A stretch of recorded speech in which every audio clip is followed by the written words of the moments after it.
Anda kembali bersama Benang Merah. Mas Wawan, kalau dalam sebuah kelompok radikal itu biasanya ada divisi yang mengurusi bagian luar negeri, ada yang bagian kelompok bersenjatanya, ada yang bagian clandestine, atau mereka bergerak di bawah. Nah, kalau urusan membeli senjata ini, kelompok mana atau divisi mana yang biasanya bergerak atau mengurusi ini? Ya, itu termasuk yang clandestine. Karena dia kalau terbuka pasti habis. Karena barang bukti itu jelas ya. Kemudian susah untuk dihancurkan. Paling dia taruh sementara di hutan-hutan, dipendam dulu. Tadi dalam jangka waktu tertentu kan dia rusak juga, yang mengalami kerugian. Maka ini susah untuk menghancurkan jejaknya. Dan mereka tentu ekstra hati-hati dan hanya orang-orang terpercaya saja yang mereka yakini bahwa dia ini tidak berkhianat. Dia juga takut jebakan bahwa ini ternyata aparat yang jebak, gitu dia takut. Di samping itu ada kode tertentu pada saat penyerahan, beras pas. Jadi pada waktu penyerahan maupun pembayaran itu ada juga yang transfer, tapi transfer ini kan riskan karena bisa dilacak gitu. Banyak kan mereka cash and carry atau beras pas dengan syarat memang dia yakin.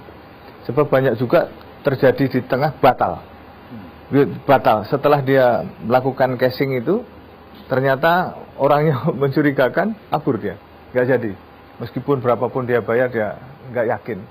Dengan jawaban tertentu yang dia kode sandi, ketika dia menjawab misalnya sini blue, di sana jawabnya juga blue, atau anggrek di sana merah, atau sebaliknya, cocok, itu jadi. Dan tentu saja ada perjanjian amunisinya gimana, karena kebutuhan amunisi itu terus, Mas. Kita punya senjata tapi nggak punya peluru kan, sama juga bawa pentungan aja itu, ya kan. Oleh karenanya dia juga mencari peluru yang mudah didapat, termasuk peluru-peluru yang bisa dipasok di dalam negeri kalibernya itu. Ada yang 2,2. Nah, itu biasanya mereka peroleh dari mana itu? Ada yang nakal lah gitu ya. Ada oknum yang nakal yang itu ada. Kalau dulu pemberontakan di Aceh, mereka kebanyakan ya ini, ada di Filipina Selatan itu ada sersan penjaga gudang yang suka dia jual gitu. Hanya dia punya jalur, dia bisa mengeluarkan itu tanpa ada satu pemeriksaan yang jelas, karena di sana kan daerah konflik. Berapapun yang ditembakkan dan sebagainya sering tidak terdata. Yang bawa ini tidak terdata.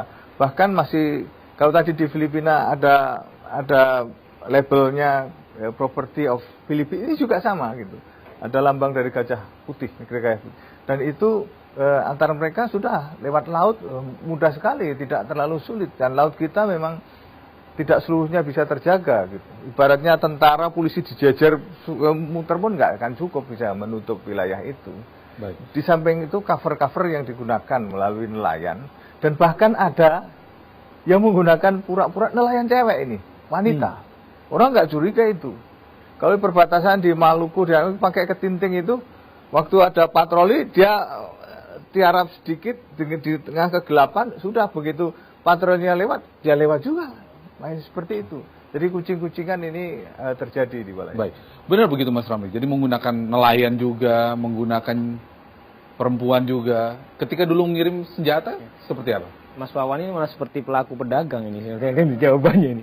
Memang hampir seperti itu. Jadi yang jelas bagaimana kita bisa mengirim paket ini melewati perbatasan 3 negara ini, Filipina, Malaysia, dan Indonesia.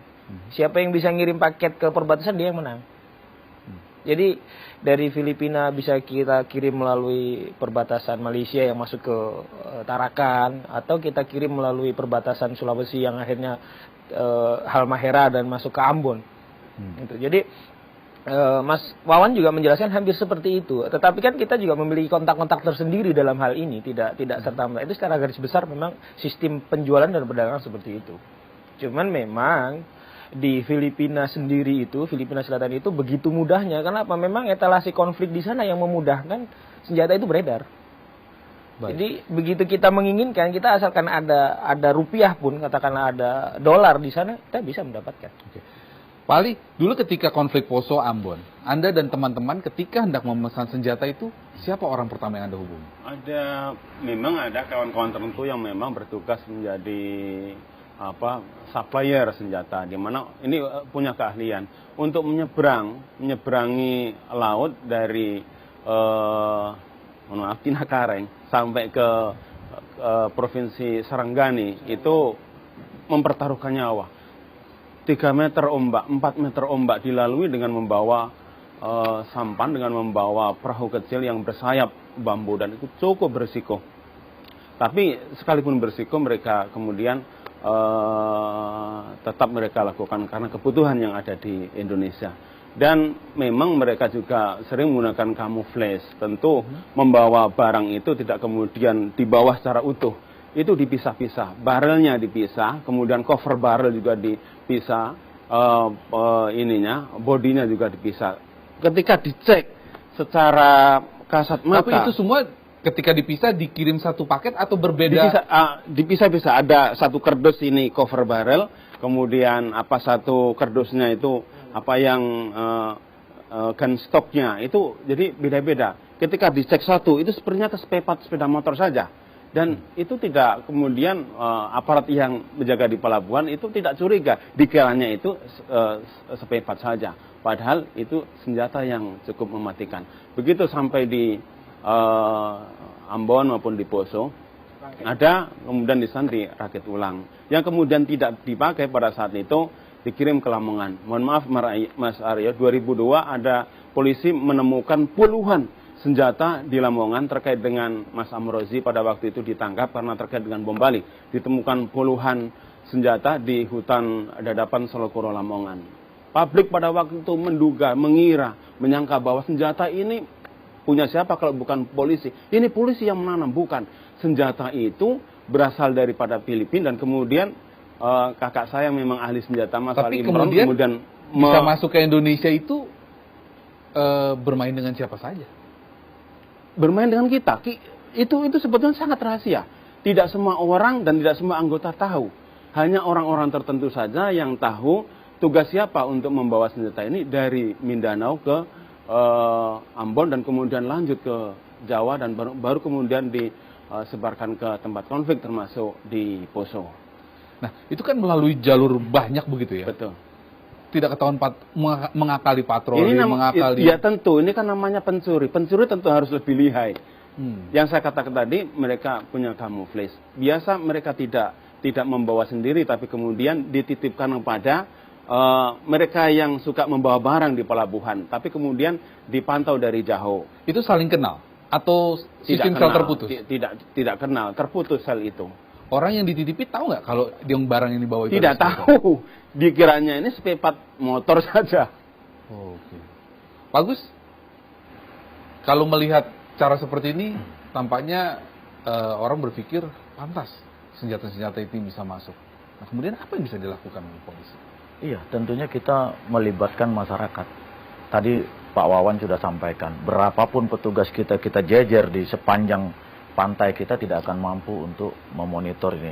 Karena tadi beliau juga sampaikan, ya kucing-kucingan sama petugasnya. Karena kita punya nelayan-nelayan yang cukup tangguh. Dalam artian bahwa mereka sudah kenal wilayah itu, kapan ombak, kapan tidak. Dan bahkan kalau kapal-kapal kita juga kan ketahuan, oh ini kapal patroli, saya harus pada saat itu ada di mana. Nah itu. Kemudian caranya tadi dibelah-belah, kemudian dipotong-potong, dititipkan pada orang yang tidak mengenal.